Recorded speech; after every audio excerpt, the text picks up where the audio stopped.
यहाँ प्रस्तुत सभी को एक नई सुबह की शुभकामनाएं। मैं प्रीति राज, कक्षा 10वीं पा की छात्रा, आप सभी के समक्ष अपने एक विषय के साथ प्रस्तुत हूँ जिसका शीर्षक है आखिर क्यों पढ़ाई।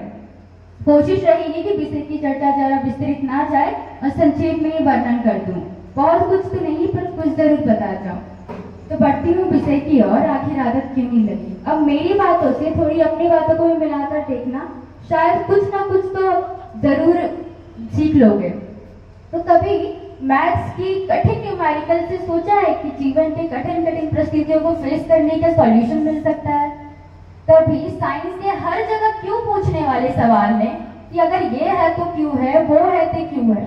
कभी सोचा है कि लाइफ में जो हो रहा है उससे सवाल पूछे कि क्यों हो रहा है। सोशल साइंस में जो पास्ट, प्रेजेंट और फ्यूचर की बातें करते हैं, कभी ये सोचा है कि तुम्हारे पास्ट में जो होगा उससे तुमने क्या सीखा, प्रेजेंट में जो होगा वहां क्या करोगे और फ्यूचर में क्या करने वाले हो। और इंग्लिश, संस्कृत, हिंदी जैसे भाषाओं को पढ़ते समय कभी ये सोचा है कि कोई नई कला सीखने को मिल रही है, कोई नया अंदाज, नए नए शब्द और सच कहूं तो जीने का एक नया तरीका। कभी सोचा है? तो उत्तर मिलेगा नहीं। इसीलिए तो आदत नहीं लगी, क्योंकि इंटरेस्ट के साथ तो कभी पढ़ा ही नहीं। पढ़ा तो सिर्फ मार्क्स के लिए, रैंक के लिए। और तुम गलत भी नहीं हो, मार्क्स और रैंक नहीं आएंगे तो एडमिशन भी नहीं मिलेगा अच्छी जगह पे, करियर भी अच्छा शायद ना बने। पर अगर तुम इंटरेस्ट के साथ पढ़ोगे ना तो कभी वो पढ़ाई तुम्हारे लिए बोझ नहीं बनेगी। 100% आई तो नहीं, पर 95 to 96 तो पहुंच ही जाओगे।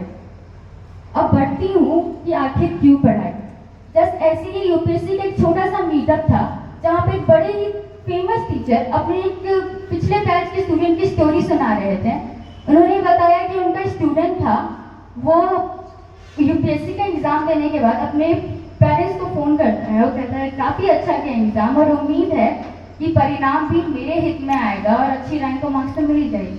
पर उनके फादर ने उनसे ये कहा कि अभी फोन किया है तो अपने बेटे से बात कर रहा हूँ, लेकिन अगले बार जब फोन करना ना तो एक आईएएस ऑफिसर से बात करना चाहता हूँ, ना ही कि अपने बेटे से। बस ये कहा और फोन रख दिया, ब्लेसिंग्स भी नहीं दी। उनके बेटे ने बस इस लाइन को मोटिवेशन बनाया और करते रहे और रिजल्ट आया, आईएएस बन गए वो।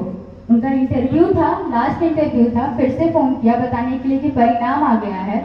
इस बार माँ ने फोन उठाया, उन्होंने कहा कि माँ परिणाम आ गया है, अच्छे मार्क्स आए हैं, अच्छी रैंक आई है और उम्मीद है कि पोस्ट भी मिल ही जाएगी। माँ ने कहा कि जल्दी अपना इंटरव्यू खत्म करके आना, हम तुम्हारा इंतजार करेंगे। पर जब वो घर गए ना तो उन्हें पता चला हिज फादर इज नो मोर। तुम्हें पता है उनके फादर की डेथ कब हुई थी? जिस दिन उन्होंने अपनी माँ से बात की थी उसी समय कुछ क्षण पहले। तो उनके टीचर भी उनके घर गए जो ये स्टोरी सुना रहे थे। उन्होंने उनकी माँ से पूछा कि जब उस दिन आपके पति की तबीयत ठीक नहीं थी और उनकी डेथ भी हो गई थी तो आपने अपने बेटे को बताया क्यों नहीं? आपका दुख का सहारा बनता हो। तो उन्होंने नम आंखों से कहा कि ज़्यादा तो पढ़ी लिखी नहीं हूँ, 5वीं तक पढ़ी हूँ। तो हिंदी की किताब में ना एक लाइन पढ़ी थी, जो बीत गया कभी उसके बारे में ना सोचो और जो आने वाला है ना उसका स्वागत करो। बस यही सोचा कि एक हीरा तो गवा दिया, दूसरा गंवाना नहीं चाहती हूँ, बस इसलिए चुप रह गई। आज अगर शायद मैं उस दिन अगर मैं बोल दी तो शायद वो आईएएस बनकर मेरे पास नहीं आता, उसका भविष्य ही बर्बाद हो जाता। तो बस सोचो, जो सिर्फ 5वीं कक्षा तक पढ़ी थी उनके पास ये सोच समझ थी कि उस समय सही क्या था, गलत क्या था। तुम तो खैर अभी शायद 6, 7, 8, 9 में हो, पर तुम्हें तो पता ही नहीं है कि तुम क्या कर रहे हो, उसमें सही क्या है, गलत क्या है। अभी तो लगता है ना कि लाइफ कितनी कलरफुल है, लगेगी भी। बातें करने में अच्छा लगता है, घूमने में अच्छा लगता है, सब अच्छा लगता है। और लाइफ का एक पॉइंट आएगा ना जब तुम इन सब के लिए पछताओगे।